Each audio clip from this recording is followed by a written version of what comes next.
গোৱালপাৰাৰ ধূপধাৰাত আটক ভুৱা চিকিৎসক সঞ্জীৱ বৈদ্য নামৰ ভুৱা চিকিৎসকগৰাকীক আৰক্ষীয়ে আটক কৰিছে।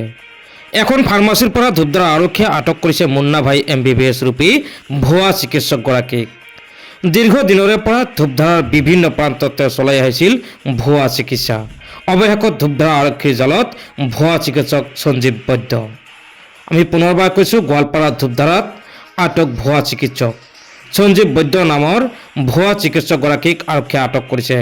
এখন ফাৰ্মাচীৰ পৰা ধূপধাৰা আৰক্ষীয়ে আটক কৰিছে মুন্না ভাই MBBS ৰূপী ভুৱা চিকিৎসকগৰাকীক। দীৰ্ঘদিনৰে পৰা ধূপধাৰাৰ বিভিন্ন প্ৰান্তত তেওঁ চলাই আহিছিল ভুৱা চিকিৎসা। অৱশেষত আৰক্ষীৰ জালত ভুৱা চিকিৎসক সঞ্জীৱ বৈদ্য।